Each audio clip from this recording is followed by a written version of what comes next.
et dernier.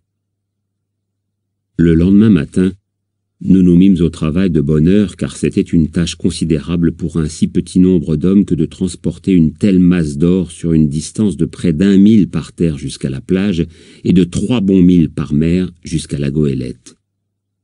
Les 3 pirates qui erraient encore dans l'île ne nous inquiétaient guère. Une seule sentinelle postée au faîte de la colline suffisait à nous garantir de toute attaque brusquée, et de plus, nous pensions qu'ils en avaient assez de se battre. En conséquence, le travail fut mené vivement. Gray et Ben Gunn faisaient la navette dans le canot, tandis que les autres entassaient le trésor sur la plage. 2 lingots noués au bout d'une corde constituaient une bonne charge pour un homme, encore devait-il avancer lentement. Pour ma part, ne pouvant guère servir au transport, je m'occupais toute la journée dans la caverne à mettre les pièces de monnaie dans les sacs à biscuits.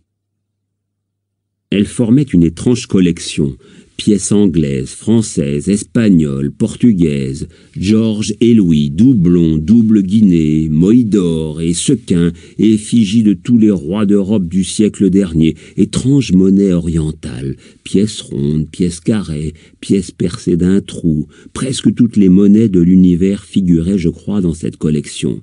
Quant à leur nombre, il était considérable, car j'avais mal aux reins à force de me baisser pour les ramasser et mal aux doigts à force de les trier. Cette besogne se poursuivit pendant plusieurs jours. Chaque soir, une fortune se trouvait arrimée à bord de la goélette, mais il en restait une autre à transporter le lendemain matin. Et durant tout ce temps, les 3 pirates survivants ne donnèrent aucun signe de vie. Enfin, la 3e ou la 4e nuit, alors que nous flânions, le docteur et moi, à l'endroit de la colline d'où on domine les terres basses, le vent nous apporta du fond des ténèbres compactes à nos pieds un bruit qui tenait du cri et du chant. Seule cette bribe parvint à nos oreilles, puis de nouveau le silence régna. « Dieu leur pardonne !» s'exclama le docteur. « Ce sont les mutins. »« Tous ivres, docteur !» fit la voix de Silver derrière nous. Le cuisinier, je dois le dire, jouissait d'une entière liberté, et malgré des rebuffades quotidiennes, il semblait se considérer à nouveau comme un serviteur aimable et privilégié. En vérité, il supportait tous les affronts d'une façon étonnante, s'efforçant de se concilier la faveur de chacun par son inlassable politesse. Une fois seulement, nous entendîmes un coup de feu dans le lointain, d'où nous conclûmes que les 3 derniers pirates devaient chasser. Après avoir tenu conseil, nous décidâmes de les abandonner sur l'île. Nous leur laissâmes une bonne quantité de poudre et de balles, la majeure partie de la viande salée, quelques médicaments, divers objets de nécessité, outils, vêtements, voiles de rechange, 2 ou 3 brasses de corde, et, sur les instances du docteur, une jolie provision de tabac. Nous avions auparavant arrimé le trésor dans la cale et embarqué pas mal d'eau et de viande de chèvre salée en cas de détresse. Finalement, un beau matin, nous levâmes l'ancre. Les 3 boucaniers avaient dû nous observer de plus près que nous ne le pensions, car ils nous en donnèrent bientôt la preuve. En effet, tandis que nous serrions de près la pointe sud pour sortir de la passe, nous les vîmes là, tous les 3, agenouillés sur une langue de sable, les bras levés vers nous dans un geste suppliant. Cela nous fit mal au cœur à tous, je pense, de les abandonner dans cet état lamentable, mais nous ne pouvions pas courir le risque d'une autre mutinerie. Et d'autre part, les rapatrier pour les envoyer à la potence eût été une bien cruelle espèce de bonté. Finalement, voyant que la goélette s'éloignait rapidement hors de portée de voix, l'un d'eux, je ne sais lequel, se dressa d'un bond en poussant un cri rauque, épaula vivement son fusil et tira une balle qui passa en sifflant au-dessus de la tête de Silver pour aller ensuite percer la grand-voile. Après cette alerte, nous nous abritâmes derrière le bastingage. Quand je regardais de nouveau, les 3 hommes avaient disparu de la langue de sable qui elle-même commençait à s'estomper dans le lointain. Ainsi prit fin ce dernier incident, et avant midi, à ma joie inexprimable, le plus haut sommet de l'île au trésor s'était enfoncé dans la mer d'azur. Nous étions si peu nombreux à bord de la goélette que chacun de nous dut participer à la manœuvre et aux diverses besognes, à l'exception du capitaine, qui, étendu à l'arrière sur un matelas, se contentait de donner les ordres. En effet, bien que son état se fût grandement amélioré, il avait encore besoin de repos.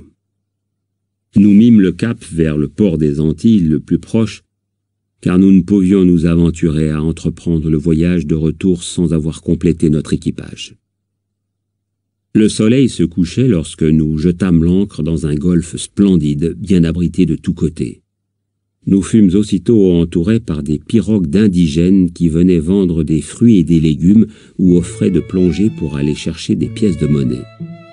La vue de toutes ces figures épanouies, la saveur des fruits des tropiques et surtout les lumières qui commençaient à briller dans la ville offraient un contraste délicieux avec notre sinistre et sanglant séjour dans l'île au trésor. Le docteur et le châtelain m'emmenèrent passer la soirée à terre avec eux. Là, ils rencontrèrent le capitaine d'un vaisseau de guerre anglais, lièrent conversation avec lui, montèrent à son bord et y passèrent le temps de façon si agréable que l'aube pointait quand nous accostâmes l'Hispaniola. Ben Gunn était seul sur le pont. Dès notre arrivée, il se mit en devoir de nous faire un aveu tout en se livrant à des contorsions extraordinaires. Silver s'était enfui. Le marron l'avait aidé à s'échapper dans une pirogue quelques heures auparavant. Le cuisinier n'était pas parti les mains vides. Après avoir pratiqué un trou en cachette dans une cloison, il s'était emparé d'un sac de pièces d'or qui valait 300 ou 400 guinées. Je crois que nous fûmes tous contents d'être débarrassés de lui à si bon compte. Pour abréger ce long récit, je me contenterai d'ajouter que nous embarquâmes plusieurs matelots, que nous fîmes un bon voyage de retour, et que l'Hispaniola atteignit Bristol au moment où M. Blandley s'apprêtait à équiper le bateau de secours.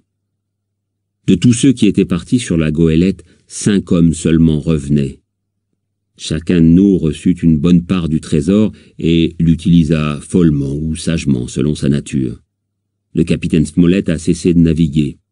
Gray ne se contenta pas d'économiser son argent. Devenu subitement ambitieux, il se mit à étudier sa profession, et il est maintenant second sur un beau navire dont il possède la moitié. Quant à Ben Gunn, il reçut 1000 livres qu'il dépensa ou perdit en 3 semaines, ou pour être précis, en 19 jours, car il revint complètement à sec le 20e. On lui donna alors un pavillon à garder.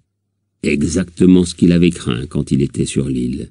Il vit toujours, très aimé des enfants du pays, et il est très apprécié comme chanteur à l'église, les dimanches et les jours de fête. Nous n'avons plus jamais entendu parler de Silver. Ce terrible marin amputé d'une jambe a enfin complètement disparu de mon existence. Je suppose qu'il a retrouvé sa vieille noire et que peut-être il coule des jours heureux avec elle et le capitaine Flint. Du moins, il faut l'espérer, car ses chances de bonheur dans l'autre monde me paraissent bien minces.